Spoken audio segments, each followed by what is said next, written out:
स्वाभिमानी बणಕ್ಕೆ कर्नाटक रक्षणा वेदिके स्वाभिमानी बणಕ್ಕೆ कर्नाटक रक्षणा वेदिके स्वाभिमानी बणದ ಹೋರಾಟಕ್ಕೆ ಶಿವಮೊಗ್ಗದಲ್ಲಿ ನಡೆಯುತ್ತಿರುವ ಅಕ್ರಮ ಭೂಗಳ್ಳರಿಗೆ ಧಿಕ್ಕಾರ, ಕಂದಾಯ ಇಲಾಖೆ ಅಧಿಕಾರ, ನಕಲಿ ದಾಖಲೆ ಸೃಷ್ಟಿಸಿರುವ ಕಂದಾಯ ಅಧಿಕಾರಿಗಳಿಗೆ ಧಿಕ್ಕಾರ, ಬೇಕು ನಕಲಿ ಭೂ ದಾಖಲೆ ಸೃಷ್ಟಿ ಮಾಡುತ್ತಿರುವ ಕಂದಾಯ ಇಲಾಖೆ ಅಧಿಕಾರಿಗಳಿಗೆ ಧಿಕ್ಕಾರ, ಭೂಗಳ್ಳರಿಗೆ ಧಿಕ್ಕಾರ, ಸ್ಮಶಾನದ ಜಾಗವನ್ನು ಒತ್ತುವರಿ ಮಾಡುತ್ತಿರುವ ಭೂಗಳ್ಳರಿಗೆ ಧಿಕ್ಕಾರ. ಬೇಕು ಎಲ್ಲಿಯ ತನಕ ಹೋರಾಟ? ಕಾನೂನಂತೆ ಕಾನೂನು ಬೇಕೇ ಬೇಕು, ಬೇಕೇ ಬೇಕು.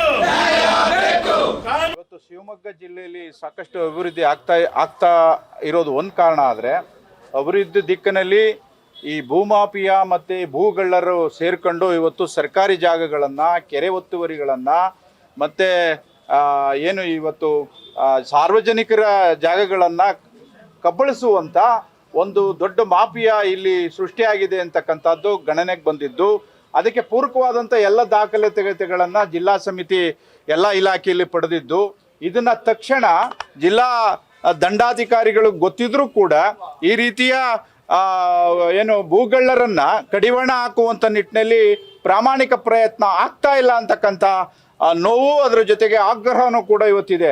ಕಾರಣ ಇಷ್ಟೇ, ಸರ್ಕಾರಿ ಜಾಗಗಳು ಉಳಿದ್ರೆ ಮುಂದಿನ ಯುವ ಪೀಳಿಗೆಗಳಿಗೆ ಸಾಕಷ್ಟು ಅಭಿವೃದ್ಧಿ ಕೆಲಸಕ್ಕೆ ಮತ್ತು ಸಾರ್ವಜನಿಕರಿಗೆ ಉಪಯೋಗ ಆಗ್ತಕ್ಕಂಥ ವ್ಯವಸ್ಥೆ ಇವತ್ತು ಆಳಗೆಡುವಂಥ ನಿಟ್ಟಿನಲ್ಲಿ ಜಿಲ್ಲಾ ಆಡಳಿತ ಮತ್ತು ಕಂದಾಯ ಇಲಾಖೆ ಹಣಕ್ಕೋಸ್ಕರ ಇವತ್ತು ಸಾರ್ವಜನಿಕರಲ್ಲಿ ಚರ್ಚೆ ಆಗ್ತಾ ಇದೆ.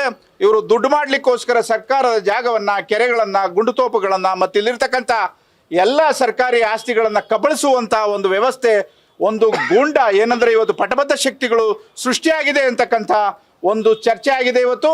ಅದನ್ನು ಮನಗಂಡು ಇವತ್ತು ಮಾನ್ಯ ಜಿಲ್ಲಾಧಿಕಾರಿಗಳಿಗೆ ತಕ್ಷಣ ನಿವೃತ್ತ ನ್ಯಾಯಾಧೀಶರ ಒಂದು ಒಳಗೊಂಡಂತೆ ತನಿಖೆಯನ್ನು ರಚನೆ ಮಾಡಿ ಮತ್ತು ಈ ಭೂಗಳ್ಳರನ್ನು ಕಾನೂನು ಅಡಿಯಲ್ಲಿ ಬಂಧಿಸಿ ಅದನ್ನು ಗಡಿಪಾಡು ಮಾಡುವಂಥ, ಅವರಿಗೆ ಶಿಕ್ಷೆ ಆಗ್ತಕ್ಕಂಥ ಒಂದು ಕಠಿಣವಾದ ನಿರ್ಧಾರಕ್ಕೆ ಜಿಲ್ಲಾ ಆಡಳಿತ ಬರಬೇಕು ಅಂತೇಳಿ ಇವತ್ತು ಕರ್ನಾಟಕ ರಕ್ಷಣಾ ವೇದಿಕೆ ಸ್ವಾಭಿಮಾನಿ ಬಣ ಒತ್ತಾಯಿಸ್ತದೆ.